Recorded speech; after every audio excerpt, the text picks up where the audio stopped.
War. War never changes. Unless you nuke the whole damn planet, flood the landscape with radiation, creating monstrous mutations, and instigate worldwide scavenging as the only means of survival? Yeah, that ought to change it up.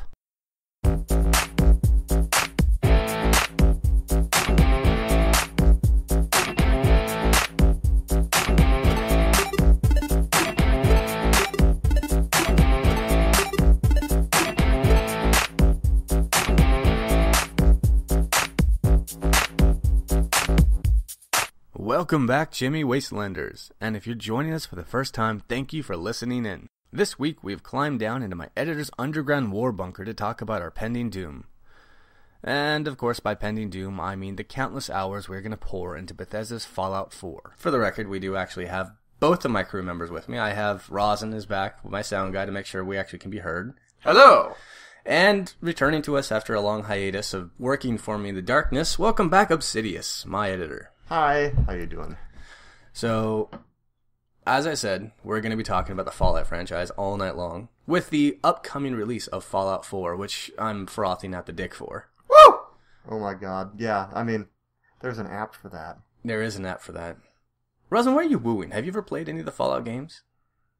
Maybe. Maybe. You have? Is that a yes or a no? That's a no. Okay, I thought not. Played Skyrim. Sure. Obsidious, you've played the shit of these, yeah? Yeah. Are you all the way back from, like, the beginning? Well, you want to get into the long version or the short version? You got an hour and a half to kill. Okay. So, I think, if you don't mind me introducing myself. By all means, do it. So, the reason why I go by the name Obsidious is because that was my nom de guerre on a game, on an MMO called City of Heroes that I used to play. I started playing that back in 2004, right after it launched, and it shut down a few years ago. They kind of shuttered it very subtly. There was a lot of flack to NCSoft about that, and the community is still going strong, but there's a lot of emo stuff going on in the community. But I digress, I guess. So basically, I played City of Heroes for years. Oh, jeez. Years, yeah. I mean, right up until like 2009 or 10 or something like that. I realized I still want to go to college, and I'm running out of time to do that with my GI Bill. And adding a major MMO that you're involved in kind of ruins all that. Yeah. I'm going to interrupt you for a second. Yeah, What's City of Heroes? The City of Heroes? Oh, if you don't know, then City of Heroes was a massively multiplayer online game where you got to play a superhero. Or a villain, eventually. Yeah, or a villain. There were City of Villains, too, and then eventually they just wrapped that up into one big game. But, it was... Which turned into a bit of a chaos, if I recall, once they did that. Everyone on everyone action. Well, it wasn't like PvP everywhere. There were certain PvP zones and things like that. But there was this big thing about if I have a villain, what if I wanted that character to become a hero? And eventually they allowed that to happen through expansions and such. But, I could go into a whole episode. There's an entire episode. Yeah, that... The MMO episode, coming soon to a Chimi near you. But that's a story for another day. Dun dun dun. As a storyteller would say, and we'll talk about. I'll talk about him in a moment, because that's a Fallout thing. But we're still talking about City of Heroes. So I keep doing dun. Does that answer your question about what City of Heroes was? No, but let's move on. Okay. Oh god. Okay, so it's a superhero You're a MMO. bioengineer, and you have like the brain power of a tool. So it's a superhero MMO, and I played it for years, but then I wanted to go to college, and I didn't have enough time, so I kind of went on hiatus. And the other thing about MMOs, if you've ever played an MMO in general, is that when you do things like the group raids or what they had in City of Heroes, the task forces where you group together to, it's a team effort to, get through it, defeat the big boss at the end, is that when you do these things, or even when you just run missions, or, you ran missions in City of Heroes with your teammates too, but they want to, there are certain people who just want to rush through everything. So you can't read any of the text, and you can't get any of the flavor of it. I couldn't enjoy that. Nothing about everybody's just all out for the loot, basically. They want the experience, or the gold, or influence as it was in City of Heroes, and then, any drops that happen. So eventually, now here's the point of my story, eventually I was getting burnt out on that, which is the other reason I went on hiatus. And so I started getting into consoles again, which is when I bought my first PS3, which I still have, after I ripped the hard drive out and put a bigger hard drive in it. And then one of the first games I played was Fallout 3. God bless Bethesda. Now, before that, I hadn't really played Fallout too much, but I have, since I played Fallout 3, gone back. I still haven't played them because I got kids, and I've got a full-time job, but... He spawned. There is this great YouTube channel called Shoddycast, and they have a whole series about Fallout, and... all of the lore you could possibly and the want. storyteller, who is their character they made up to help explain all the Fallout lore. So I've watched all that stuff, and I understand all the Fallout lore, but I have played through its entirety Fallout 3 and all the expansions along with New Vegas.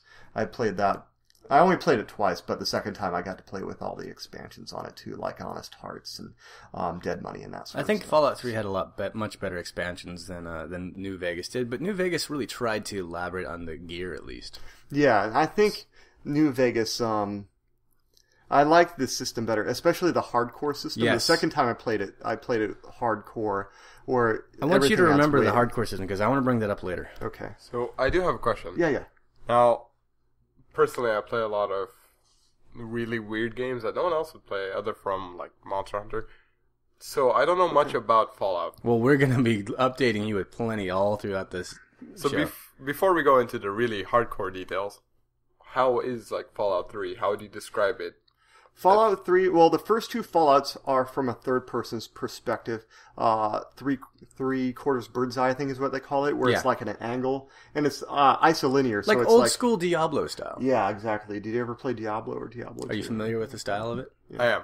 Okay, that's how the first two Fallout games were. But that was done by Interplay, wasn't it? Yes. Yeah, and they went under quite a few years ago. So when they went under, Bethesda bought the rights to Fallout. So they had made games like Morrowind and The Elder Scrolls, which are all first-person RPGs. So Fallout 3 and Fallout New Vegas became first-person RPGs, but you could actually toggle between first-person and third-person, like behind the back, if you wanted to. Yeah. But most of it takes place in first-person, like your interaction between NPCs and such is first-person. So it's a first-person RPG. There are FPS elements to it as far as the shooting goes, but you also have what's called the VATS system. VATS is one of my favorite things of the entire game. Now, in the VAT system, you hit a button, and basically, in the new game, it slows down time, but in the used to freeze time. Previous two games, it froze time, so you could target a specific place on your enemy, and depending on where you wanted to hit them, it gave you a different percentage depending on the location and your skills with whatever weapon you were using. And then when you unfroze the game, then you struck that place, or you tried to, and then you can get criticals and things like that. So that's kind of how the combat went. Everything else is role-playing with multiple text options for your answers. Depending on how it essentially is a perfect blend of so many genres. You get the RPG, the role playing. You get the shooter. You get action. Even you can go into third person with a giant club and try to bash people in. It just does so much. You can talk to people, or you can kill them, or you can insult them and then see if they try to kill you and then fight back. It just depends on the situation of the character and also your reputation with certain factions. Well, we're getting a little bit behind on our quota here. We need to parched. pop some cherries. So the new game, Fallout 4, takes place in Boston. Yes. And since this is clearly a sign Boston is doomed, we decided to buy as much of the Sam Adams beer as we could and drink the Boston favorite before it goes away. This is one of my favorite Sam Adams. I'm going to pop the cherry of this one. This is called Sam Adams Cherry Wheat, and if you haven't tried it, it's delicious. What? My sound guy is trying to get me to not do this. He loves it when I'm all professional. I like making sure that you hear the cherry He pop. probably just doesn't want you rattling it on the table because it causes excessive noise. But in front of the microphone, Come on, it this should is be okay. Chimi. You think there's professionalism in this shit? Like I can't open You're my own right. beer. Like I can't it was, open my own it beer. was a gift. Oh, It was a why, gift, thank sir. you. So Sam Adams Cherry Wheat ale brewed with real cherries and natural flavors. 5.3% alcohol by volume. Enjoy responsibly. This moment of silence is dedicated to the inevitable fall of Boston. Can I have one? No, you're working. I think you could have one. I don't really want one. I need to make sure that he can work. Oh, that is fantastic. Mm-hmm. Do you want to taste? No, I don't drink. He doesn't okay. drink. Oh, okay. He's not allowed to drink. Oh, I see. Okay. Well, very well then. I'll just have Based one for you too. based upon religion and me not allowing him to, the combination factor is just too much power. So we've given you a little bit of insight. Fallout 3 starts out in Washington, D.C. Fallout New Vegas starts into the desert area between California and Las Vegas. Yeah, because the first two Fallout games were based on the West Coast. Mm-hmm. When they made Fallout 3 on the East Coast, it kind of upset some fans. They're like, well, what's going on? Which I don't here? understand. I thought they'd be happier for a change. Yeah, because I know like some of the other Fallout games that are questionable canon, like Brotherhood of Steel takes place in the Midwest, for example. So they brought Fallout New Vegas back to the West Coast so they could kind of explain what was going on with the New California Republic or the NCR while everything else was happening in Fallout 3. Well, that's something I love about this franchise because it takes real environments, real cities we're familiar with, and makes kind of a parody of them in a way for this. And it gives a fun... There's character to your environment, and there's attachment as well. You know, I've been to Vegas. I've lived on the West Coast. I've been through that desert. I've been to Washington, D.C. Exploring these areas and watching the dilapidated buildings and the environment just be completely destroyed makes me think, this is cool. I'm feeling much more immersed into it. Into the gameplay because these are environments that actually exist somewhere. Yeah, and even though they've scaled down the distance between some of these places, I mean, you could say, oh my goodness, this is sort of like what Good Springs looks like. And Good Springs is an actual place in Nevada where you can go to and they have a saloon and, you know, it looks... The guys who make these games actually go to locations and take a bunch of pictures and they look at maps and figure out how things are laid out. That's how they, you know, develop Fallout 3 and all the locations for New Vegas as well. Man, Boston's going to be well missed after beer like this. Yeah. Yeah, Fenway Park, that's going to be in Fallout 4. Yeah, Diamond City, I believe they're calling. Mm-hmm. Oh, yeah, which makes sense. Yeah. That's awesome. Yeah. So what did it take a picture of for inspiration on the death clause? My penis. Oh, I'm sorry. No, it's okay. I've had surgery since. I've had it fixed. Okay, good. Yeah. The death clause. I think, you know what? I read it one time. They actually had... There's actual inspiration? I think. Yeah, I thought it was mountain lions, wasn't it? No. It was, I think it was like, iguanas or something like that. Because if you look at iguana, they have like the really long claws. The crazy finger claws, yes. So they just took an iguana, put it upright, and then just started, you know, tweaking the hell out of it. Comparatively, in Fallout 3 and New Vegas, the death claws are, well, I would say 7 to 8 feet in height. Yeah. Now, I've seen the video footage of the death claws in Fallout 4. They look to be a good 10 to 12 feet if they're standing up right now. Yeah, because they look intimidating. Even with the guys in power armor, you're like, oh hell. And like, how did that thing pop out of a sewer manhole? Okay, I have a question. What is the power armor thing? We'll definitely be getting into that one. In past games, it was just you could get armor, clothing, everything, and one of the items, if you were able to, if you unlock the abilities in certain portions, or you unlock the permission to have it, even you just put it on. It's just a clothing item. It gives you better stats, better armor rating, or different other things. They're changing it up here, though. No longer is it going to be just in your inventory, and you just let me put my armor sweater on. Well, I think his question is less about game mechanics and the origins of power armor. The origins? By all means. That's my thoughts. Okay. Slap us with that So shit. in the Fallout world, the reason why the nukes dropped in 2077 is because there was a resource war between the two great superpowers of the world, the United States and China. China, yes. And this was back in the 80s when everybody thought the Soviet Union was, you know, going to be the great superpower. So apparently the guys at Interplay... It would be Microsoft. Can you imagine if Microsoft and Google went to war, by the way? Isn't that... Didn't they make a movie about that? No, I mean, like, actually, like, they gave them all guns and sent them out, and a bunch of, like PC nerds go running out and shooting at each other. Like drones. Weaponized drones and things like that. They'd launch pumpkins. They'd launch pumpkins at them from the sky. So anyway, so yeah, so there was war between the United States and China. There was war on the desert plains. What's that? The Gobi Desert. Yeah, there was a Gobi campaign that they allude to in Fallout. And then eventually... Operation Anchorage as well. Yeah, I was getting to that. The Chinese invaded Anchorage, Alaska, so they could get control of one of the last oil reserves in the United States. And by this time in the Fallout world, the United States had annexed Canada. What did Canada do? Nothing, but, you know, they needed the land and the people to fight the Chinese, basically. And that kindness. But the Americans were losing. That was the first thing America got rid of. Oh. They got rid of the niceness. They got rid of the kindness. Then they got rid of that fake plastic money they use. Then they replaced the Canadian beer because Canadian beer. Let's just rest in peace, Canadian beer. Yeah, are we going to talk about Molson now? Oh. We'll talk about Molson later. Yeah. Or maybe we won't because Molson. Anyhow, so the Americans were losing the resource war because the Chinese just outnumbered them like 10-1. And it was hard to deploy tanks just because of the resources that were required. But somehow they had a lot of plutonium and other nuclear powered fuels. So what they did is they combined a small nuclear reactor with powered armor. And so they made the T-45 power armor, which basically won the war for America. Now, there are a few different versions of power armor in Fallout. There's a T-45, there's a T-50, I believe. And you have access to all these in Fallout. And my favorite, the Tesla armor. The Tesla, yeah. And then the Enclave, which is another faction that came about later, developed their own power armor. I think it's called the X1 power suit or something like that. At least it's called that in Fallout 4. So when did the Halo people sue them? They didn't. Jesus, it's completely different. We're talking like real mechanics, like old school. We're talking hydraulics and gears and pulleys.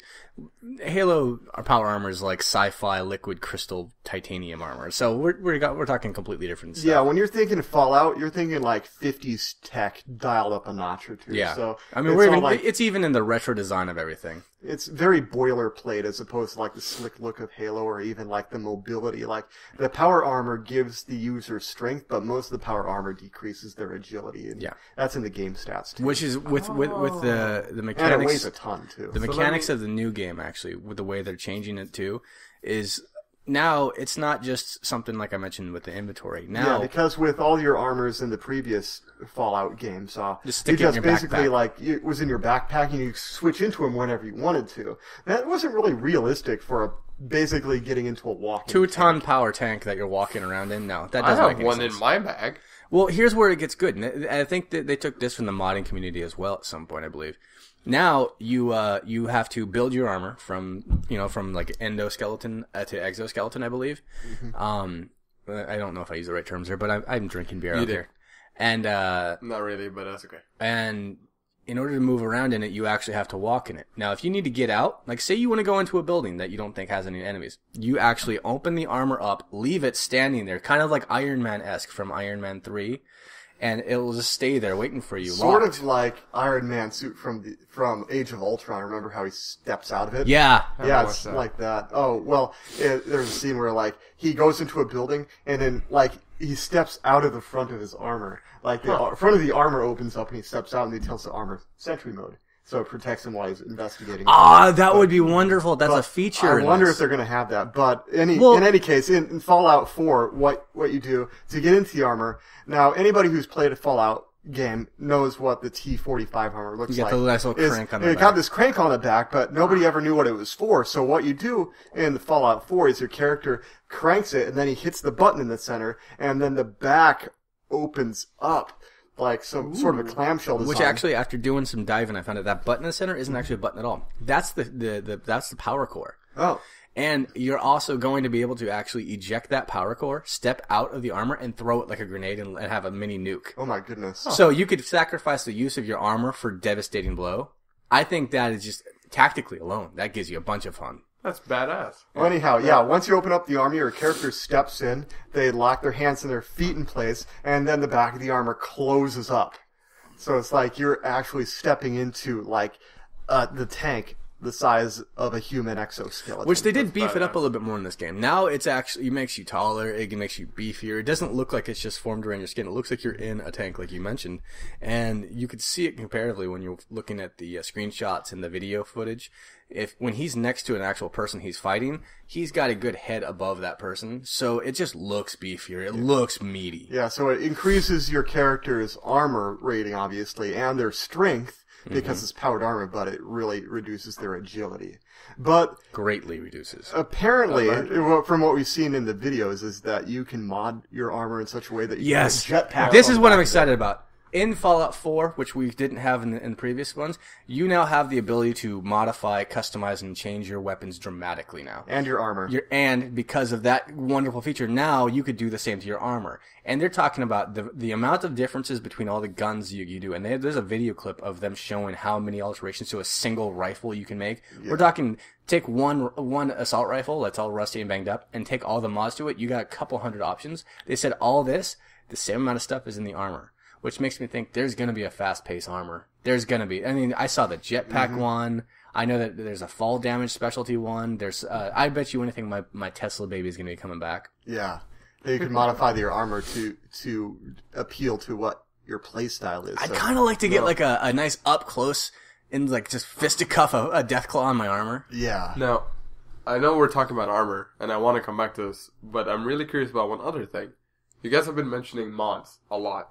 Yes. I was thinking, wasn't there something about they're allowing people to mod the console versions? Well, let's go into the history of mods before we go into it. But the easy answer right now is yes. On the Xbox One exclusively, and perhaps there's no announcement, and there's a lot of hesitation of them talking about it, but possibly in the future of PlayStation 4 as well. In Fallout 3 and Fallout New Vegas, the modding community, they latched onto this like it was their baby. This became one of the biggest mod games ever.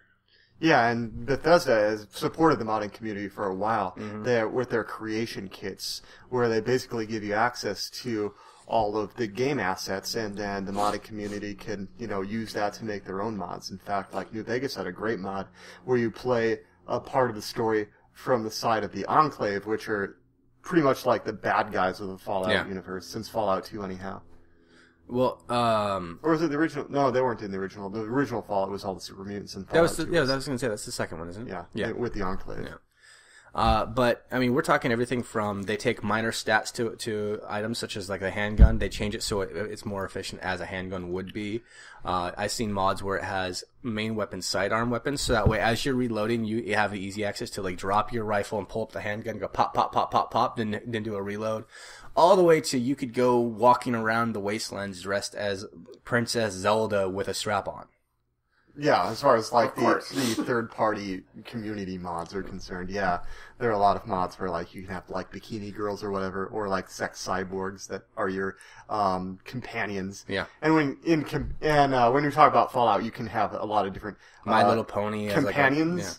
And companions are basically people who help you during your adventure. Like, they'll help you carry loot that you pick up, and a lot of companions have excellent fighting skills in one arena or the other. They definitely enhanced that in New Vegas compared to 3, especially with like the variety of characters. Yeah. But, I'm sorry, to me, most of them were just kind of packed mules. Like, oh, I've got too much shit. Here, carry all this. Sorry, Eddie. Yeah, exactly. Sounds like Skyrim.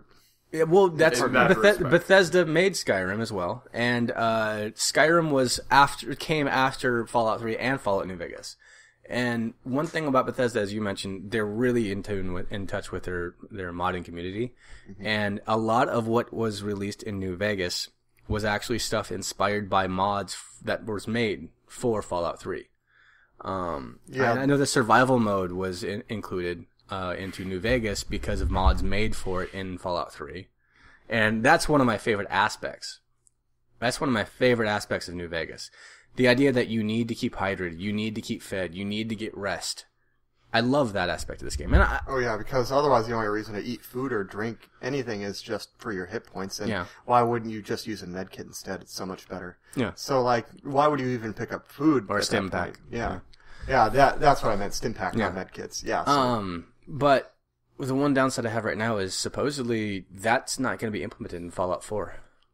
The survival mode is not currently implemented in Fallout 4, which doesn't mean as much because we're going to have the modding community make something very elaborate. Yeah. Plus, I can kind of see why they wouldn't implement it, because even though that's really fascinating and interesting, as a gamer, I would get annoyed very quickly. No, it's an option. When you start out, it's an option. Yeah, when you start in Fallout New Vegas, you can choose standard gameplay, or you can choose the hardcore version. Which I loved. And you can flip in and out of them anytime you want to. But if you went through the hardcore mode, the whole game through, then you've got an X-ray achievement. Which brings me to another point in the Fallout series that is the same thing with the Oblivion, or the Elder Scrolls series. Fast travel. Fast travel is when you just decide, there's no enemies around. hit the pause menu or the map menu, click on an area, and then you can automatically appear in that area with the amount of time traveled in a straight line. By the way, no road-based travel, straight line from where you are to your location. You're just there. After a brief quick travel feature. I never use that. Oh, really? I hate that. I don't hate that people use it. That's fine on them. For me, that ruins it. To me, it ruins the immersion. That's what Fallout and Elder Scrolls is to me, is an immersion. If I'm gonna go all the way out there to find a legendary Deathclaw to kill it and take its I don't know, pinky toe as a trophy, and I want to hoof it all the way back and survive it back. I want that. I marched all the way back with this thing. That's hardcore, man. I wouldn't do that. Yeah, I'm that way. That excites me that there is a fast travel option. Yeah. Mm-hmm. Because I was about to mention, I used to be a far more hardcore player, but now I have to be casual considering school. And with that option, I completely see why that's useful. Yeah. I run a podcast for a living. I have nothing but spare time. I'm a whiny bitch. But yeah, and then I love the idea that in doing so, in working your way all the way back, you get all this new equipment, all this new gear, and with the weight requirements, because you can't just carry and hold every single item you find. I love the idea that, oh, shoot, well, I'm too far away from a camp or someplace for someone to sell this stuff to.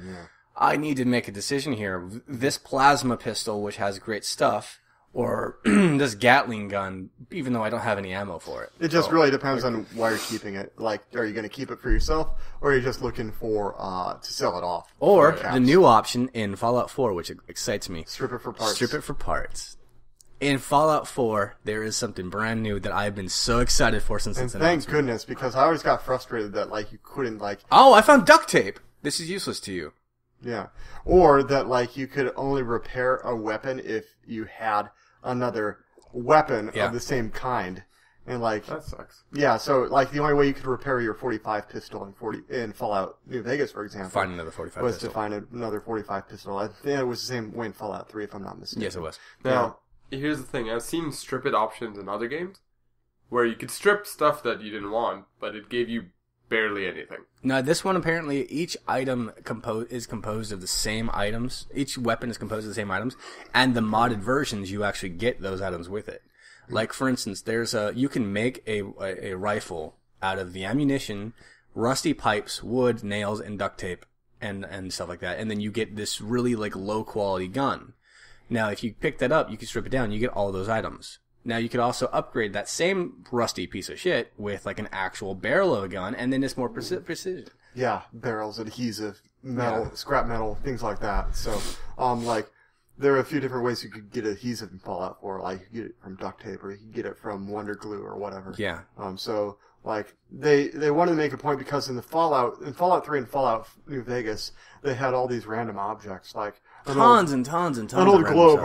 or a children's car or something like that, and they'd be like useless trinkets. You might pick one up to put in your house or something. Which is what I'd like to take that kid's car and duct tape and a grenade and just roll it down a hill. Yeah, that's what I want. I want that kind of creativity. But now you can actually just everything that you pick up in the game has some sort of base materials like metal or adhesive or screws or something like that, and then you could use those to do something useful with your firearm. You could make a scope out of. But another thing I'm really super excited for is the story in this one. There's a lot of mystery to this. No one fully knows the Institute or why your main character remembers the past. There's two big theories, and there's a lot of little theories.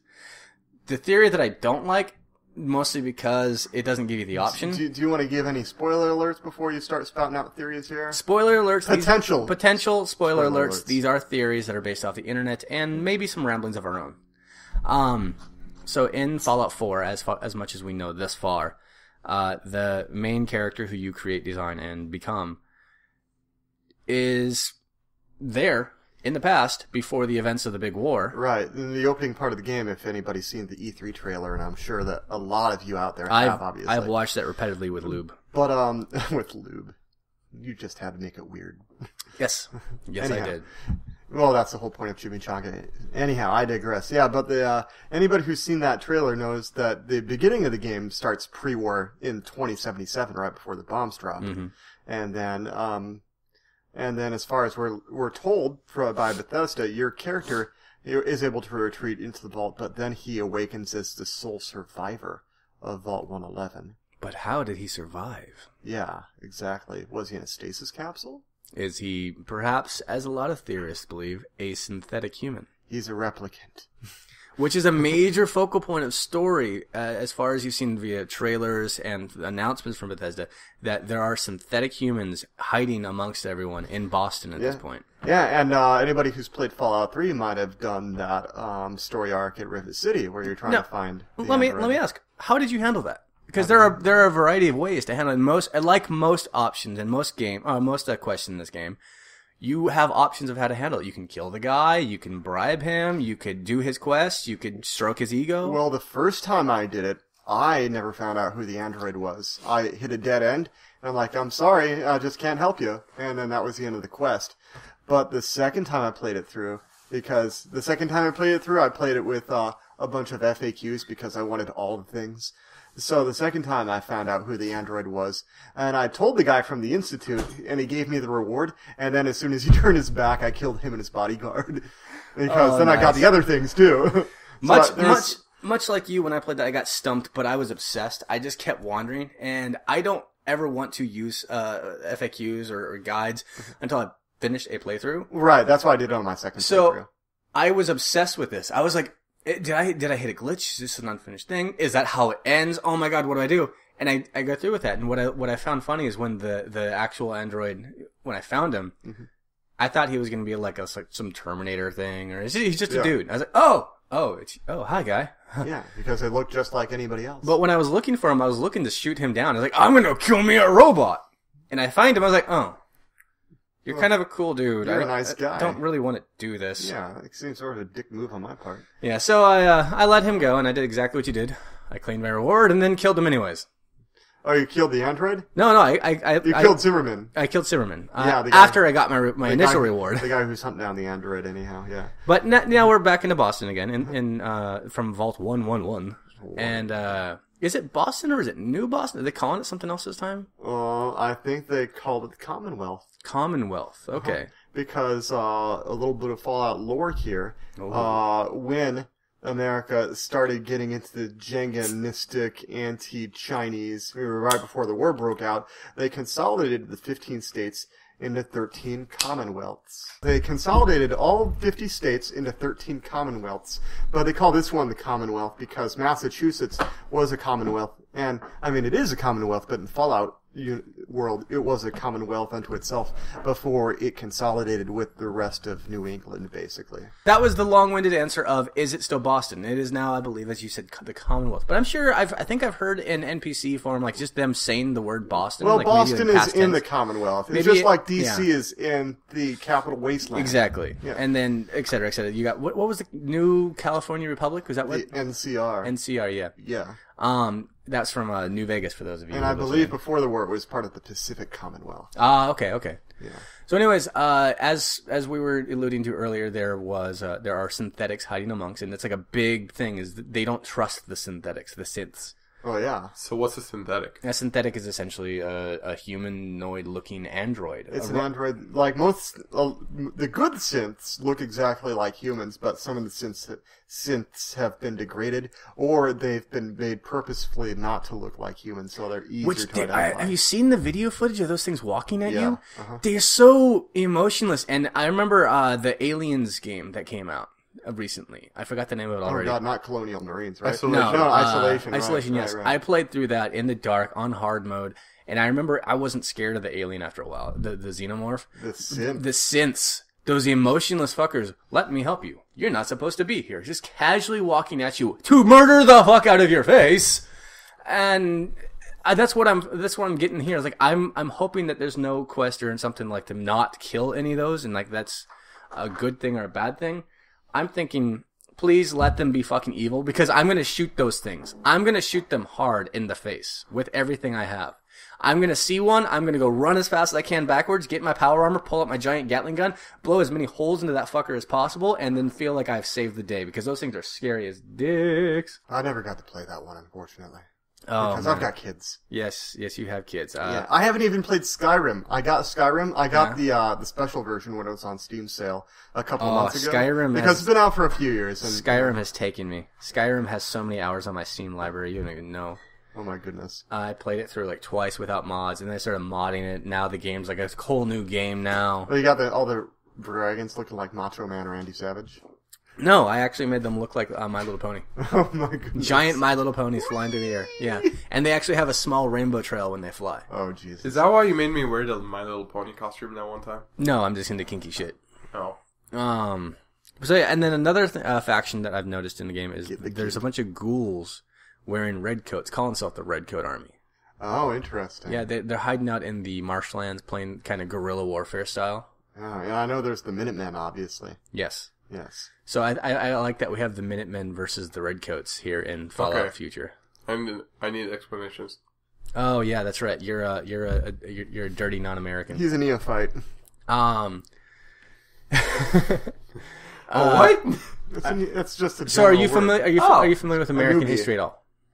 Oh, you're talking about American. And then, yeah. Talking about American history being applied to Fallout 4. Yeah, Redcoats versus the Minutemen. So I know ghouls, Redcoats. I don't know what Minutemen are. Oh, the Minutemen. The Minutemen were basically the militia that were formed by the 13 colonies, and the reason that they're called Minutemen, and there's no sexual pun intended, is that they were ready to be. Unfortunately, they were ready to defend the public in a minute's notice. So they always had their muskets and rifles on standby. Every innuendo was intended. Yes, and that's how we do the things in the Chimi. I don't know. I still maintain that since they just look scary, I'm not scared of the Redcoats. In fact, I kind of dig the idea of a bunch of ghouls who. Ghouls basically are humans that were overly radiated for too long, and they didn't get electro-revolt like some people did. They're a bit skinless. Yeah, a lot of ghouls they're kind of like The Walking Dead, except some ghouls still have their mental capabilities, so they're like normal people as far as how they interact with, as far as best they can, but their flesh is. And then the rest of them are kind of like meth addicts. If you really had to compare them to something. Yeah, apparently, like with some ghouls, with most ghouls, I should say, eventually their mind just degrades too, and they become like these feral animals. Then they'll just attack anything on sight, basically. So basically like the fast zombies. Now the ghouls are not to be confused with the mutants, the super mutants. Right. Completely different. Wait, he had a question now. What was your question? I was gonna ask, so just on a side note, because I'm curious. So is all the land still in a state similar to, for example, Chernobyl, where there's still a lot of radiation? Or it's like a more elaborate plot developed Chernobyl. Yeah, because, at this point in the Fallout world, universe, whatever, it's been over 200 years since the bombs dropped, so there are some places that still have radiation. There's pockets of heavy radiation. But most of the stuff's blown over, so it's just, like, everything's still kind of crawling out of the nuclear wreckage, like, centuries later, basically. That's why you have some guys who have power armor, and some guys who are still living in huts out in the middle of nowhere. And that's why you have some people with no skin, and some that are 9 feet tall and on super steroids. Yeah, and those are the mutants. Yeah, the super mutants, yeah. They kind of work in clans or tribes, I guess. And they're almost always, there's been a few rare occasions where they're pretty much mindless. They're very animalistic, kind of. Well, I can give you, for background, just as a refresher for the Fallout fans, you have two kinds of mutants. You have the West Coast mutants that you saw in Fallout 2, and some in Fallout New Vegas. And you've got the East Coast mutants. They look a little bit different, and the East Coast mutants tend to be more feral than the West Coast mutants, but they both have the same origin. Well, they've been surrounded by politicians for so long. Well, yeah, but that's not the origin. They were both basically human populations that were affected by something called the FEV, or Forced Evolutionary Virus. It's something that the government tried to cook up to make humans more resistant to nuclear fallout. But instead, you basically created these, 8-foot-tall green-skinned mutants. And the sad part about being a mutant is that you're functionally sterile. So these mutants have a very long lifespan, but they can't ever procreate. So the only way you can get new mutants is if the old mutants start exposing people to more FEV, basically, which has happened in the Fallout games. Yeah. And there was even, I'm I don't know, maybe it's a spoiler alert for somebody who hasn't completed Fallout 3, but there's a vault. The game's over 2 years old. There's a it's vault. allowed. Yeah, I think it's allowed. There's a vault in the capital wasteland where the entire population was exposed to the FEV because, as you might know about Fallout, most of the vaults were basically controlled experiments. Yeah. They put people underground in I a didn't know that. closed area, and then they had different experiments in different vaults. Oh, it's crazy. And there's hundreds of vaults. Hundreds Yeah, upon for hundreds of example, vaults. and they're not all scientific experiments. Some are social experiments. Like in one vault, they purposely put in, there were 1,000 people, and there was only one man. The rest were women. I've heard about that. And And there's the reverse. Then the too. reverse in another vault where there was only one woman and the rest were men. And then in another vault, they put in a bunch of weapons to see how they react. And that was a fun find, by the way. They doubled the weapons and halved the entertainment in the vault. And it worked pretty much exactly how you think it did. Yeah. Uh-huh. They all did knitting and crochet. And then Of there was course. my most memorable vault was in Fallout New Vegas, Vault 11. Yes. The voting blocks. That was a fantastic find. So, explanation? Oh, I would love to explain this. So, by the time most of the vaults are cleared out, or their experiments have gone horribly wrong, by the time your character runs into them in Fallout. So, Vault 11 is basically bare. Everybody in it was dead. But there was a reason why everybody was dead. It's because in this vault, you got to vote. The people, usually the overseer was elected by the central computer because it would elect the person who was most qualified to take the position. Qualified, in quotes. But in Vault 11, the overseer was declared by vote, and there was a new overseer every year. But the problem is, nobody wanted to be the overseer because at the end of their term, they had to go into a special chamber and sacrifice themselves. Because if they didn't sacrifice themselves, then the vault would self-destruct. So, and the game's been out for 2 years, so I'm just going to talk about Lay Vault into it, 11. yeah. So basically, when you find this, you end up finding the sacrificial chamber where the overseers go to die. And by the time, well, your character's going through the logs and, this, that, the other thing. By the time such and such year happens, there are only like 5 people left in the entire vault. So they eventually, and your player comes to find this out, they decide that they're not going to put anybody in the sacrificial vault. And then the vault says, "Congratulations, you've passed the test." Oh, God. All those deaths. All those loss. All that loss. And there was typically 1,000 people per vault, if I'm Yep. not mistaken. So all those people died for nothing. So what did the 5 survivors do? They shot themselves. Oh. They couldn't live with the guilt. So, as always, the moment I found all this, I thought, cool. And they rifled all the bodies for all the shit. Yep, Yeah, there was a pretty decent rifle in there, if I recall, wasn't there? I think so. Yeah. But the The best one they used to shoot themselves. Yeah. That was my favorite. Oh yeah, well, when you go into the vault, you see like 5 skeletons there at the hatch, and so Oh, and yes, then one yes, 45 pistol. The So 45 you pistol? don't, and that's what you see at the beginning, but you don't realize what it means until after you go through the rest of the vault. Then you come back out and you look down on those bodies, like, holy fuck, I can't believe this. There's always this sense when you find a vault, which is always, for a fact you're going to come out with something good or you're going to die. For a fact there's some story in here. Mm-hmm. And unlike a lot of other games when you go into these things, it's not just survive the maze, survive the combat. It's you're discovering history. And for people like he and I, we want to know this shit. We want to find this shit. That's why I clap. Yeah. I find that when I edit, so I'll know how to play with this. I love finding all this lore, and then as you mentioned with the Shoddy Cast about finding even more, it's just like how many franchises, how many games, how many stories do you know that this have so much that you just constantly eat it up and you're never done? There's still more and more. A lot of and more people and more. like harp on Bethesda because they don't have good animations, or they are always criticizing the game. Oh, they're already getting criticism for Fallout 4. I know, and they've only seen like 20 minutes of leaked footage or whatever. But the thing is, Bethesda knows how to spin a good yarn. Yes, that's they do. for sure. That is for sure. I'm moving on to my Excuse me, next beer. I had to belch. I'm about halfway through my second beer. I've been talking too much. What? Apparently. No, that's go just on. me. I just chug. I chug. I have to watch the sound. One thing I'm really excited about in this, we touched very briefly on, is now you can not only craft your own items, which we talked about. I mean, yeah, you can take a pair of brass knuckles and like turn them into like a giant shock glove of doom, you know, all sorts of shit.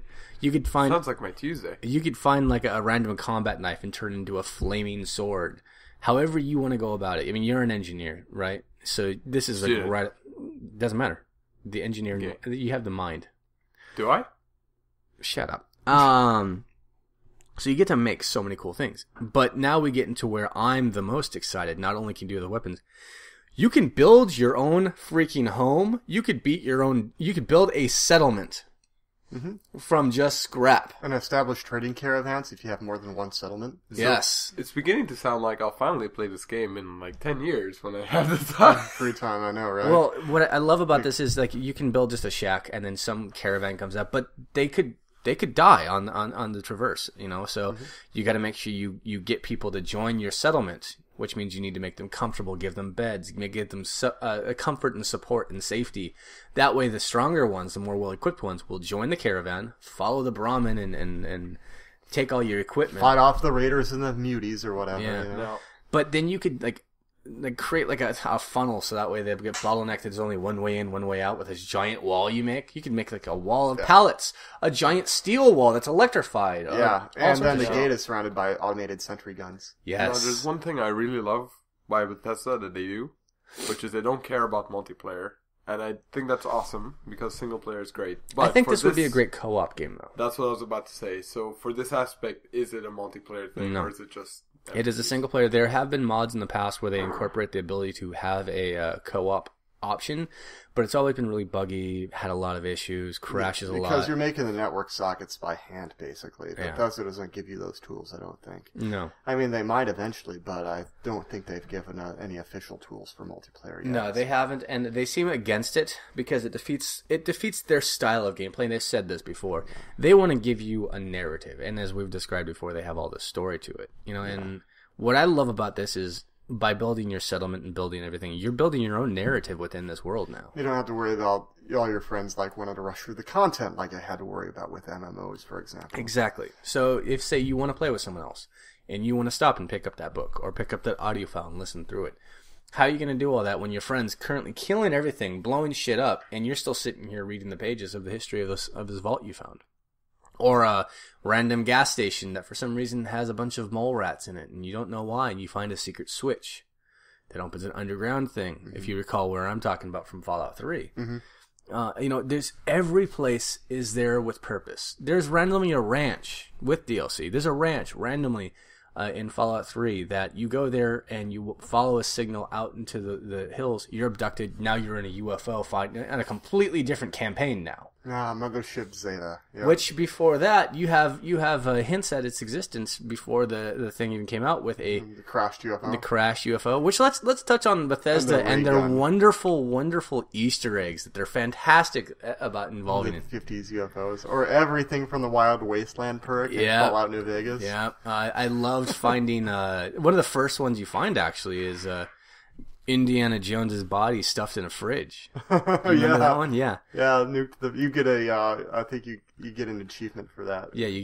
get an achievement for that one as well. You take if you take his hat. That's awesome. Is that a reference to, was it Crystal Skull? Yeah, it's a direct reference of, like, you can't get in a fridge and survive a nuclear blast. I'm sorry. The insipid, like, brainless scene where, he gets in somehow the fridge is lead-lined and then he survives a nuclear blast, even though that doesn't work. The initial shockwave would have turned him into pasty salsa anyhow, even if he had resisted the radiation, because, like, take a fridge and then that fridge it goes from like 0 to like 100 miles an hour in half a second. There's no way you can survive that. It's not the acceleration that'll kill him, it's a stop. Well, that too, yeah. It's like, okay, so how does that work when the fridge finally hits the land at speed?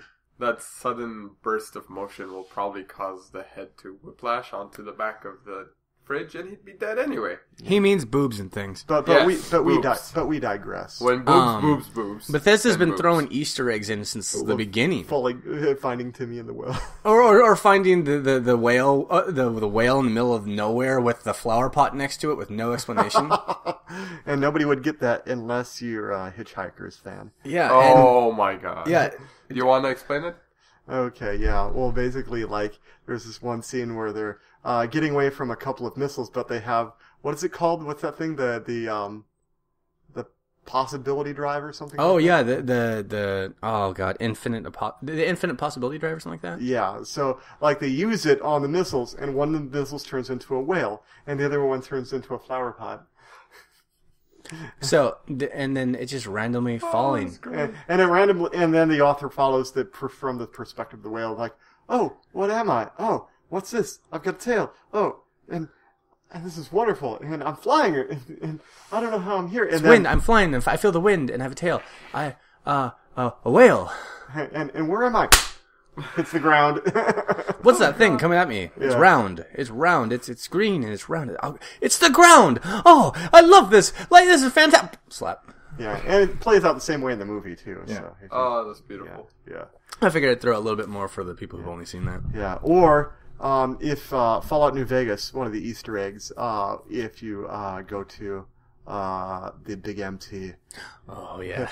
you're wandering, like, you're in the there. You look in one window, and you're in the Cyberdog shop, which is where they make all the cybernetic dogs. And you're going down this hall, and you look to your left, and there's a bunch of dogs sitting around a table with poker cards on it. Fantastic. I love it. I mean, they even have, like, the names of weapons alone are Easter eggs that people will hardly catch reference to. Like the Fist of the North Fist Roar. of the North Roar. my god. It's Or fantastic. that gun. And then a lot of people think that The Mysterious Stranger is based on The Man with No Name, the old spaghetti western. I don't buy that one, but I mean, people are making up their own things. When you have so many Easter eggs that people start coming up with theories, is this an Easter egg? You know for a fact, you got a lot of goddamn Easter eggs in your content. Well, apparently the reason why they came up with the Wild Wasteland thing is because they couldn't make up their mind if they wanted a serious game or if they wanted to throw in a bunch of Easter eggs. So they're like, well, let's give the player the option. Make it a perk. Which, the perks. We haven't talked about the amazing perks in these games. Yeah. So do you want to describe what is a perk? Well, basically, in most RPGs, you have, stats and strength, stats and this, stats and this. There are so many ways to develop and build your character. Yeah, you do strength and charisma and everything. Or my personal favorite, having charisma and intelligence. That's how I love playing these games. You gain certain things throughout the game, but in Fallout New Vegas, when you created your character, there were other things you could choose from initially also. And one of them was the Wild Wasteland perk. But there was also, like, one called Glasses, I remember, is where you get, like, +1 perception and intelligence when you were wearing glasses. But you gained -1 intelligence and -1 perception if you didn't have glasses. Or something along that line. Solar powered. If you're out in the sunlight, you get extra. Oh, that's a perk you gain through gameplay, though. I'm sorry. There are two different. That's a chosen one. There's the that's a chosen. That's when you have to gain a character creation. Yeah. Oh yeah, or a night person or whatever. Yeah. Right. So, and then you move on. You know, you get other ones like you can choose Lady Killer. You do more damage to women. Just one of the boys. You can play as Chris Brown? Yes, you can play as Chris. You can. You can make Chris Brown. You create your own character. Yeah, and your character can be as morally ambivalent or moralistic as you want him to be through gameplay. Which, that being said, every time you play, you can play it a different way, different gameplay style entirely, or you could just keep playing the same way based on how you feel. What's your typical go-to? How do you typically build your characters up? Well, it really depends. Like in Fallout 3, I had a lot of fun just going with agility and intelligence. So just by the end of the game, I was running around in Chinese stealth armor with the pyromaniac perk and the ninja perk, and then the shish kebab, flaming sword. The flaming sword you get from the vampires, or the quote-unquote vampires. Oh no, yeah, and you can build shish kebabs in Fallout 3 too once you get the schematics. But one of the schematics gas tank I remember is one of the items. Yeah, you get the gas tank and then like the piece of metal or whatever. Yeah. But yeah. I mean, I was just basically sneaking around the wasteland and one-shotting death claws. Yeah. I'm a sneaky You eventually can become completely overpowered, but you'll still die. That was Fallout 3, too, because they had the Chinese stealth armor in Fallout New Vegas, but it didn't have the stealth Not even component nearly on it. the same thing. Because, like, one thing they found out in Fallout 3 is that when you give people, like, leveling perks every level, it really overbalances the game. In Fallout New Vegas, they only let you choose a perk every other level while you're leveling up. So that kind of balanced it out, but they also made some game mechanic changes too. So like in one of the DLCs for Fallout 3, one of your rewards, so basically in one of the DLCs you got to play a simulation of the Anchorage operation from before the war, because there was this Brotherhood sect and they had found this army stash of old tech, and that's the thing the Brotherhood of Steel does, is they collect old tech to protect people who don't know how to use it from using it, or like causing another end of the world or whatever. Like Luke Skywalker when he first gets his lightsaber. Looks right down that fucker. No, but they can't open part of the vault until they successfully run the simulation, and they can't run it without a guy who has a Pip-Boy attached to his arm, like a vault dweller. And they've been looking and looking and looking and looking. So long story short, Pip-Boy is an iPhone of the Wasteland. It's basically a big wrist-mounted computer. It's like a kind of having a cell phone mounted to your arm, except it's bigger and clunkier and it surrounds your like arm. Really big. And in Fallout, they don't detach until you die. Yeah, it's on you for life. So it's not like these like a real iPhone. Yeah. Yeah, so you're indebted to it for life. No, if you have Verizon or AT&T, yeah. Yeah, exactly. But anyhow, it's not like the Brotherhood of Steel guys could have just slapped on a Pip-Boy. So they have to get you. And basically, long story short, if you complete the simulation, it opens up and they let you have whatever you want, because presumably there's more in the back that they can get. So you can get a like T-50 winterized power armor, or you can get the Chinese, and I should say not or, because you can get all this stuff. You can get the Chinese stealth armor, which when you're sneaking, it makes you completely invisible. Mm-hmm. The Pip-Boy actually has a lot of upgrades in the new game too. Can it be taken off? No, you can. I said upgrades.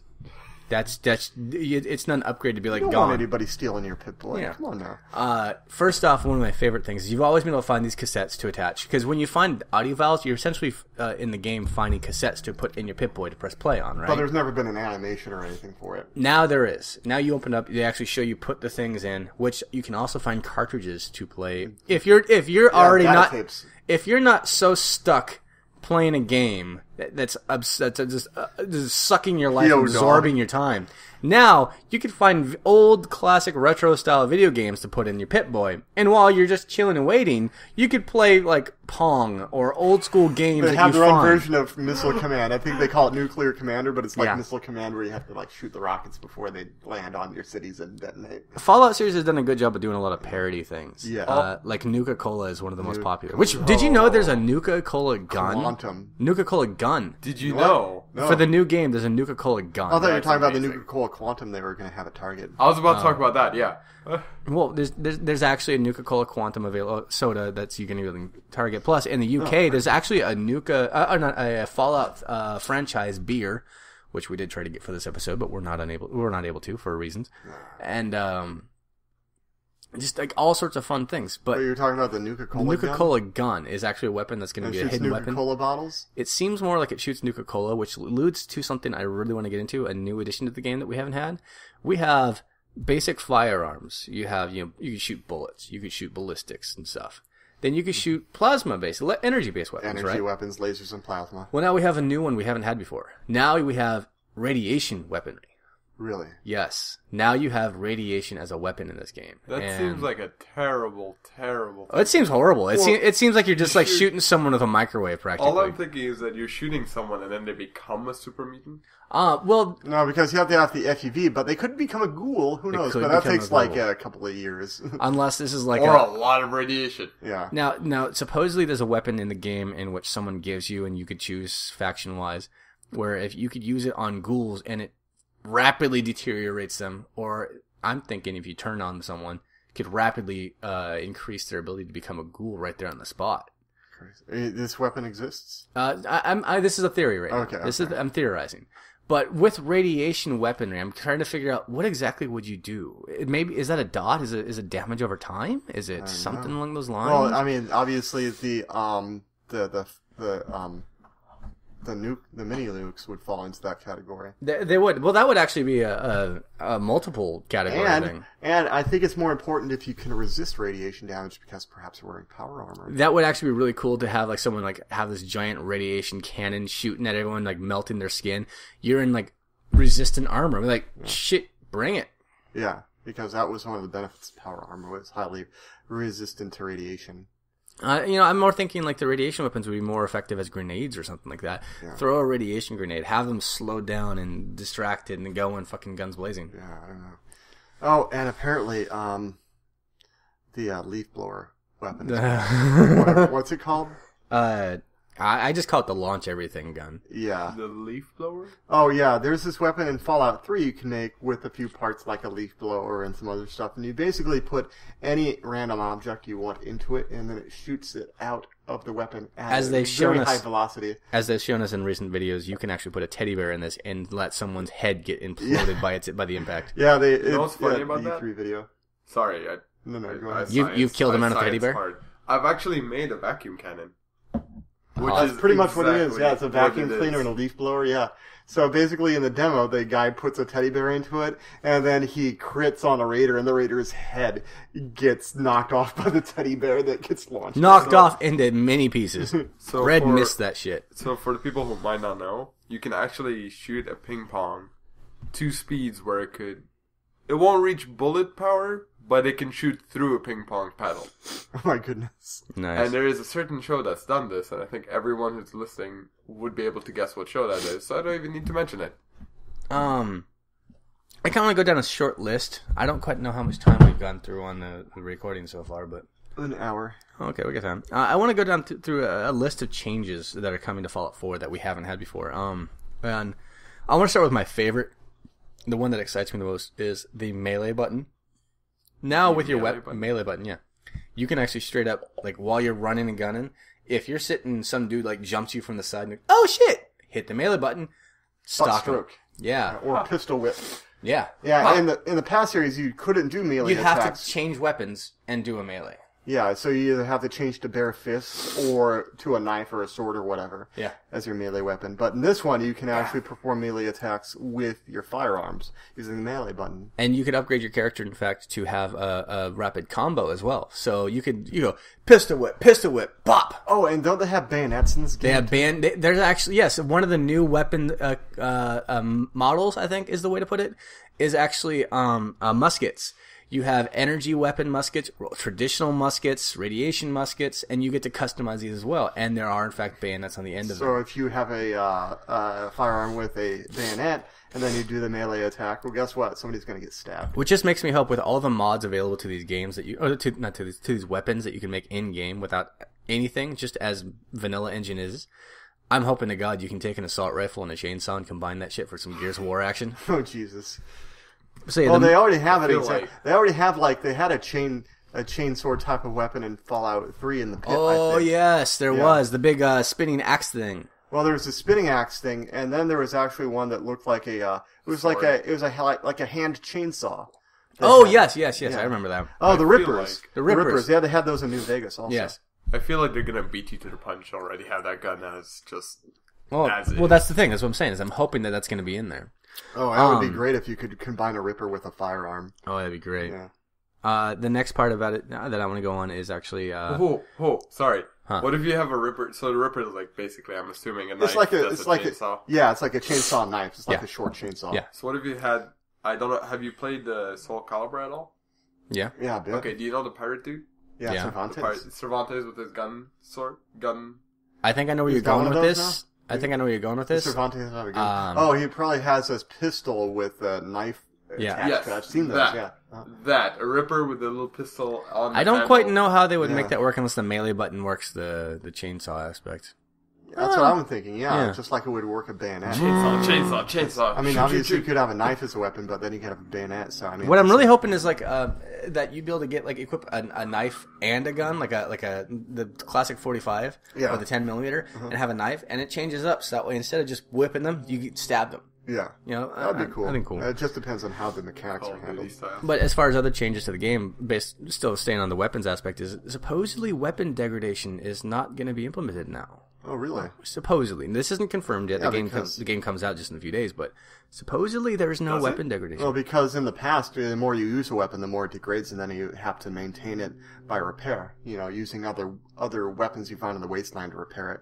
So, like, if you had your favorite 45 or like a special 45 pistol like Maria from Fallout New Vegas. Oh, baby. And you wanted to repair it, then you would have to have another junky 45 pistol from which to get parts. This is going to work a little bit different in Vegas, in Fallout 4, because now you can strip weapons for their base parts, like your scrap metal, your pistol barrel, or whatever. Which I find funny. You can get glue back from things. Can you? Yeah, it's kind of weird. That's kind of that's dedication. I can understand getting tape, but even used tape is bad, you know? Because, you could definitely... You just take the right chemical, apply it. All right, I'll just wait a couple days, come back and scrape that off, and all right, I've almost got enough glue to put a paperclip back together.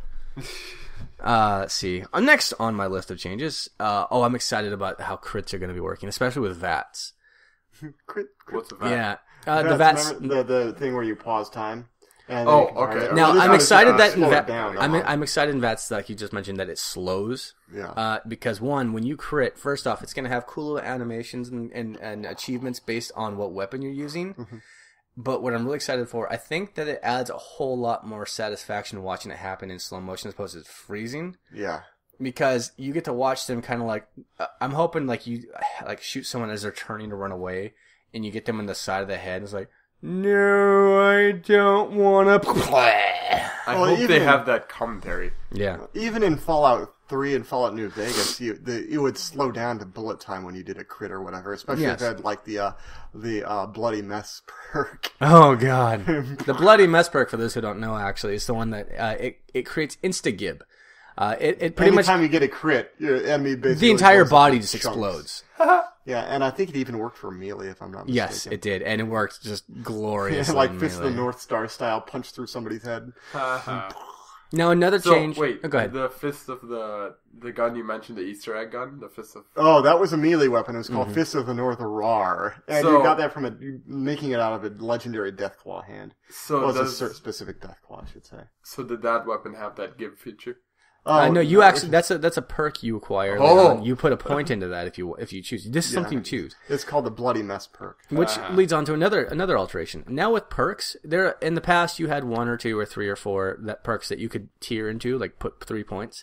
Now every perk in the game you can put up to 3 points in. Did you see the leaked videos online? Yes, I did. You can put perk points into base special. Yes. So if you want to spend a perk point, if you don't feel like getting a perk, you just want to put it in strength or endurance because you want to be stronger, you want to have more hit points, or you want to have better luck, then you have that option now. Mm-hmm. So you could say, no, I don't want any perks this level, but I do want extra luck.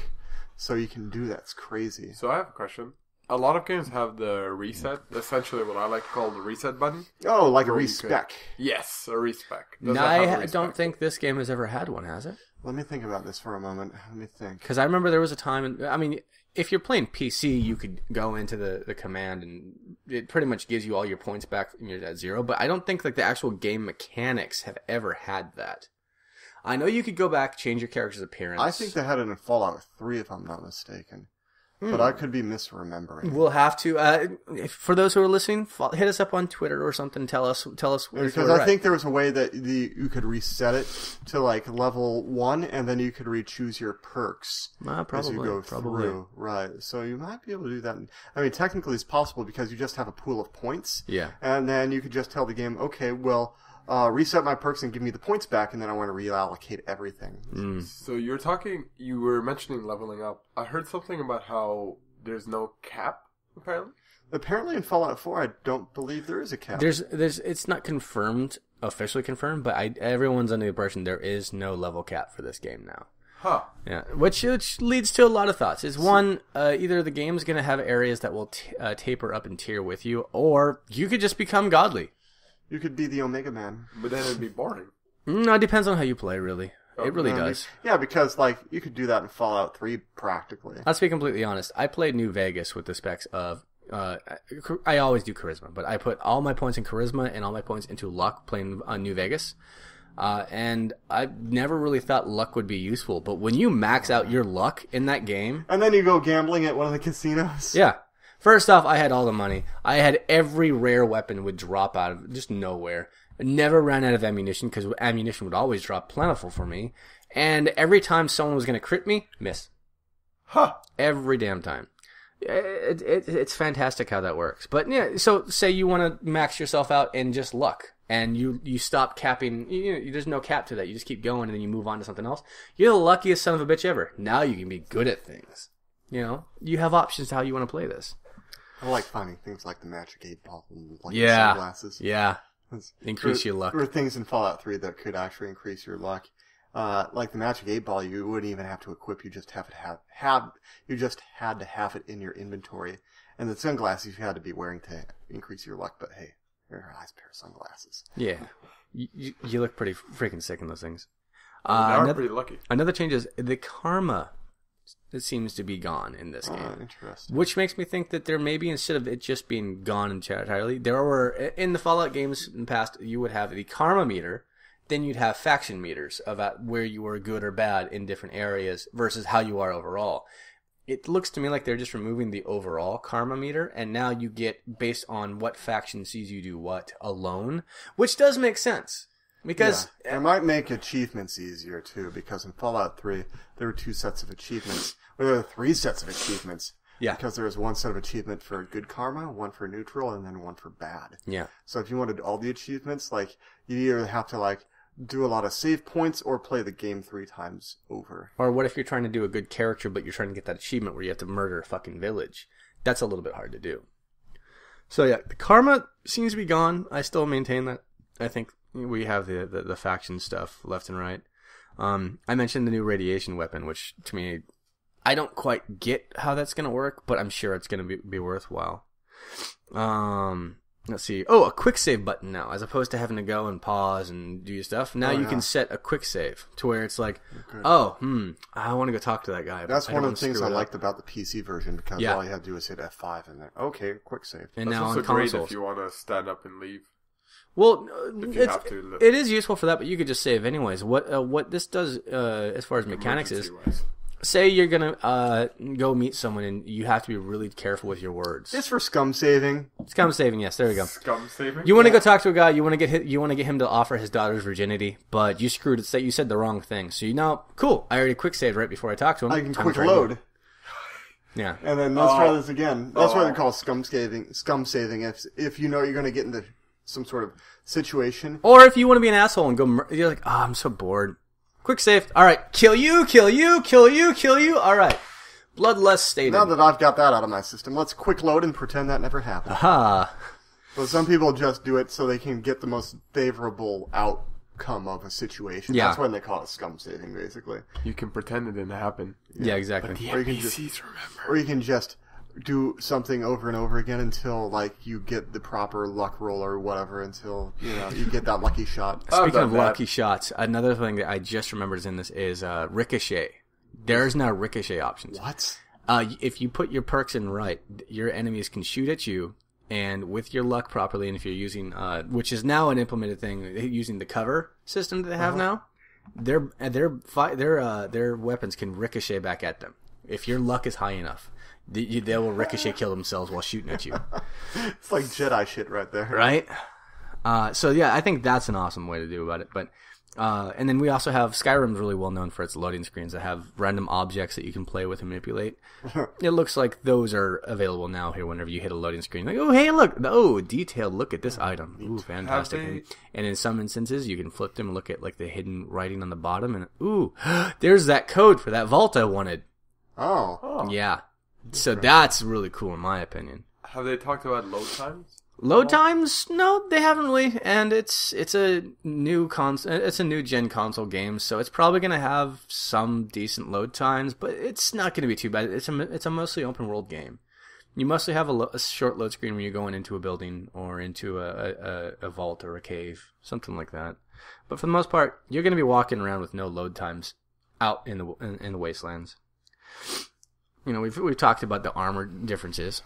We've talked about how it's more sluggish, more Yeah. more all that jazz. And it's more like armor and less like a sweater you pull over. Yeah, which I was not a fan of in the past at all. It's like, Some immersion breaking, just to be able to Again, carry some T-45 power armor it that broke only the weighs illusion. 20 pounds. it broke the illusion. Or 40 to me. pounds, It broke actually. the illusion. It's like, I'm moving too slow. Let's take this off, put this on. All right, now I'm moving fast again. Yeah.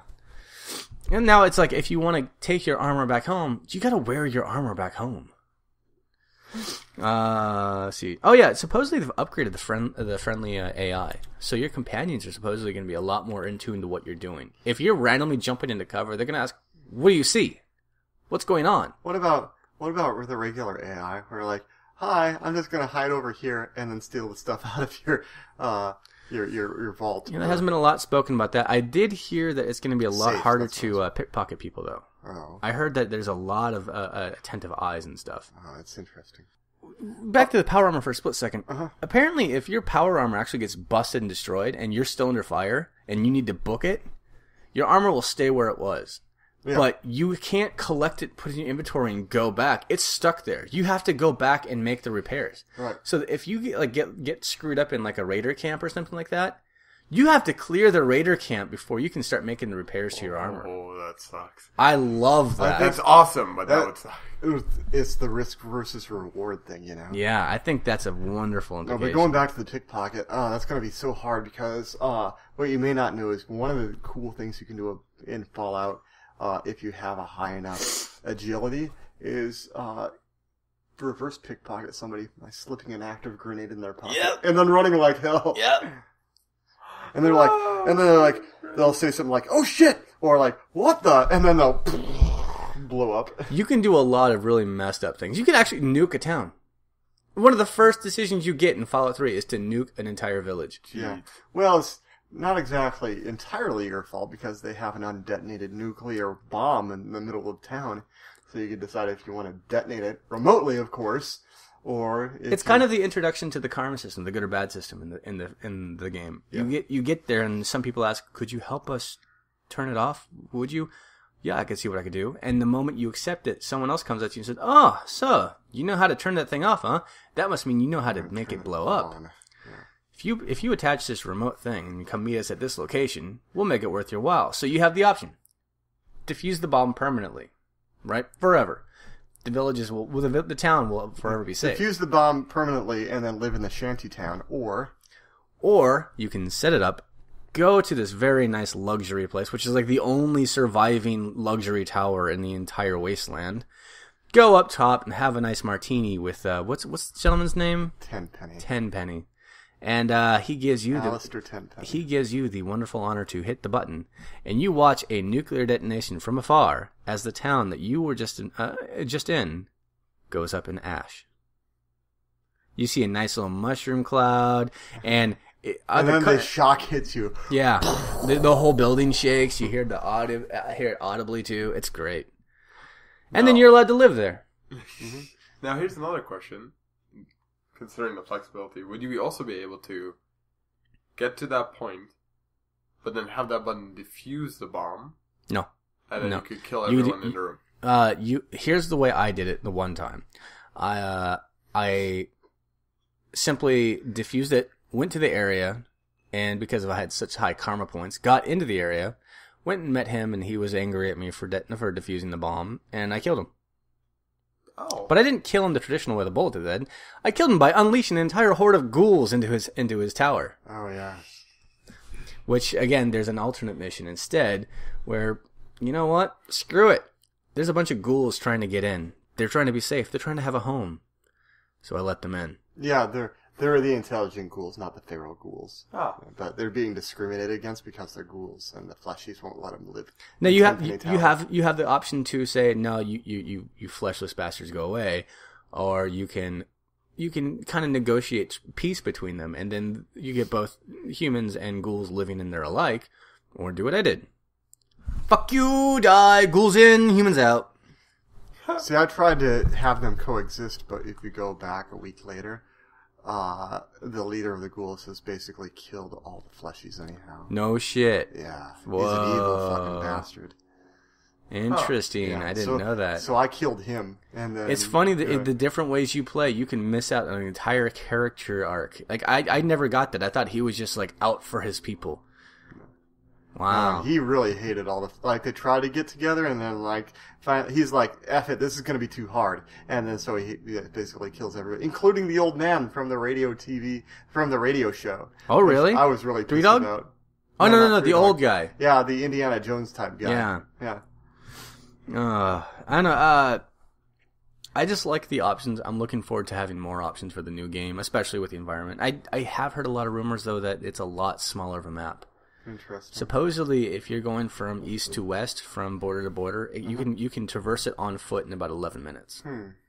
Now that doesn't mean north to south. Now in alternate, in I would say New Vegas, take you a good hour. Oh yeah. On foot. But even though it's a smaller map, I think it would be more compressed. Well, yes, this is based on the Boston area, and I've been to Boston before, and that area is really packed in. Every 5 feet, something new. I wonder if you'll be able to explore the tunnels like you did in Fallout 3. That was one of my favorite parts. You know of Fallout what? 3. I'm under the impression that there's going to be a lot of underground work because there's going to be a lot of subway tunnels from Boston. There's going to be a lot of underground sewage areas. There's going to be caves. Supposedly, there's more hidden vaults in this game than there have been in past games. Oh, as well. hidden vaults. Hidden vaults, yes. Yeah, because one of the best things about Fallout 3 is that there were certain parts of the city you couldn't get to overland because of the wreckage. The buildings were falling over. You couldn't get over them. So there was a lot of like, okay, we have to go into the underground now and figure out a way to get combination there. of sewage, combination of train tracks, utility Filled with tunnels, feral ghouls and raiders and things like that. So that was half the fun of Fallout 3, like, just going spelunking and seeing what you run into. And but it's also a game that doesn't take itself seriously because there's other missions where you have to go underground and fight like ants controlled by science and shit. Well, that's in Fallout New Vegas, but yeah.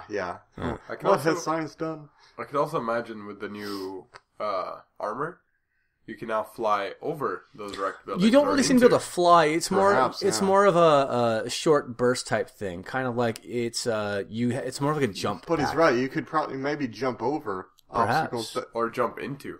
I wonder if they took that into consideration when they were building the maps. They did say that they spent a lot more time on the free roaming mechanics of this game than ever before. Yeah, because so I would imagine they do. You could get away with the other sort of stuff in Fallout. Well, not to 3 mention in New Vegas, with the power armor, it looks like you could take much more extensive fall damage already. We've seen him jump off of a building, firing a Gatling gun, and landing and continuing. Yeah, taking a 20-foot drop and then. So I can imagine now, instead of being like, "Oh shit, I got to work my way down this," now it looks like you can just I got power armor, boing, just fall down and just collect your goodies. Yeah. So you said they recorded that it only takes 11 minutes to get across. Allegedly. Was that people playing or is that the producers? There's a lot of people who got early access to the stuff, and they're not supposed to be talking about it or sharing their experiences. It's supposed to give them a hands-on experience, so that way, as the game launches, they can give a review. Well, we all know how that goes sometimes. Yeah, so it's everything right now is alleged. There's even people complaining that the graphics suck. It looks horrible. The footage we've seen, but we've had that in everything that's coming out. Yeah, it also depends on how many objects you put in the world. Sometimes, I mean, you can't get 60 frames per second if you have like a ton of polygons just coming at you. You know? Yeah, I mean, imagine if you blew up an entire caravan of people and items. Yeah, then you have like all the polygons and all the physics rendering that has to happen, and all everything that goes along this with isn't that. like Crackdown 3 where they have dedicated engines to keep streaming your game and give you a better explosion. This is a game where they have your engine is your game, your console, your computer. So it's not like this streaming every piece of data you play here to make your game run at like the most amazing frames ever. Right. That being said, though, I'm still I want to go back to the settlement building for just a few minutes here. Yeah, because I can get into that because I never played Minecraft. I know some I have thoroughly. And I've played, but I have played Terraria. That's what I was about to mention because I've seen you play that endlessly. I played the hell out of Terraria, so I can get into like some village building. Well, what I love is like it's not just like, oh, let's place a turret here. Oh, it'll work. No, it has to be powered, and in order to be powered, you have to have routing stations, and there's amperage you have to consider. So if you build a small little power crank generator, you're gonna either need to have your character stand there powering it, or you need to get a villager who their jobs are to take turns cranking it for water or for energy purposes, or you'd get a self-run generator. Then you need to run actual wires to each item from the power. You need to have water. You have to have clean water. You have to have beds, homes, shacks. And they're talking about so many options. I mean, I've seen a quick glimpse, and I think you've seen the same footage, where they have someone just makes a giant neon wall with flamethrowers and a pip or what's the mascot's name? The Vault Boy. The Vault Boy, yeah. Just like all that is going off. It's like, okay, seriously, that's a waste of electricity, but good on you if you have that much juice to your village. Yeah, it's like a Vault Boy done in like a Mega Man. Yeah, 8-bit pixelated. Style, yeah. That was pretty cool.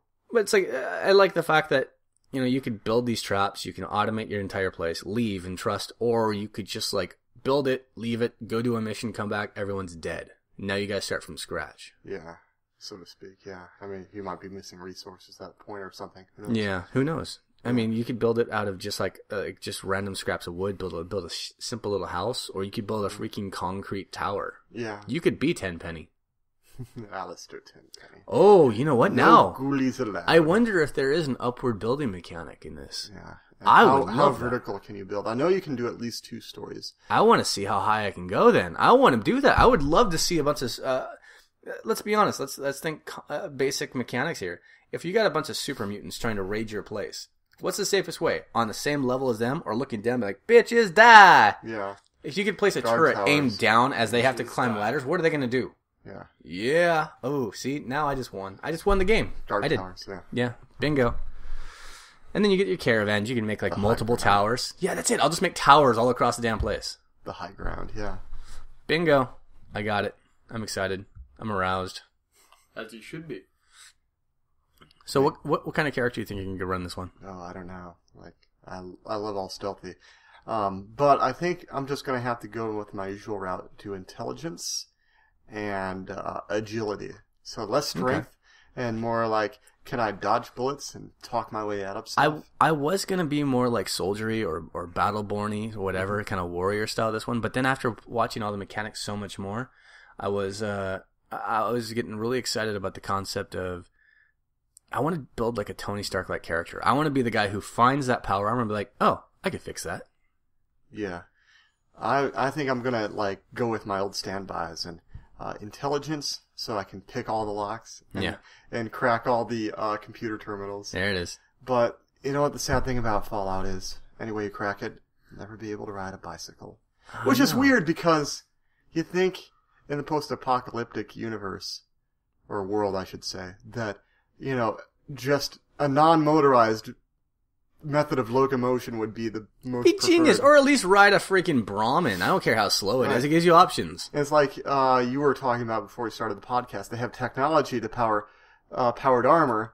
But you can't, those little motorcycles or little cars that you see wrecked on the side, you can't fix that up? Yeah, the Cordova, you know, the highwayman or whatever. Oh no, but we can have freaking like helicopters and shit. Yeah, you can have the whirly, what are they called? Damn it. Vertibirds. Vertibirds, Vertibirds, yes. Well, we have been, the Vertibirds are basically like the Fallout version of the Ospreys. They are tilt-rotor aircraft.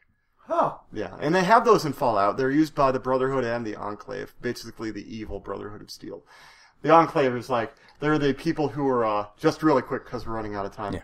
The Enclave are basically like the remnants of the former U.S. government. They perform experiments, and they think they're entitled to the United States, and they don't want anybody who's genetically inferior because either they're a mutant or because they've been irradiated. So, they're out to kill a lot of people, basically, and take over the country, and they have power armor, so... You know, kind of like what's that church? Scientologists? Westboro. Okay. It's kind of like a really sci-fi Westboro. Yeah. Huh. Yeah. Nothing like them, actually. I'm just saying shit. Yeah, but that's all the time we have, everybody. Thank you so much for listening, and make sure as you're out there to be safe in the wasteland. Don't trust the wrong people, and always look out for the mysterious stranger to get your back. And for people out of the loop like me, when does the game come out? The game comes out this week. Oh, what is it? 11, 10, 11, 10, 15. Yes. Oh, So, everyone, hop up on board of that. One more final moment of silence for this game. Enjoy your libations responsibly. Thank you, Rosin, for monitoring our audio, and thank you so much for finally coming back on the show after all this time. Thank you for having me. And thank you, fellow Chimi Wastelanders, for listening in today. If you like this episode, please make sure to smash that like button, share, and subscribe. And as always, may the awesomeness be with you.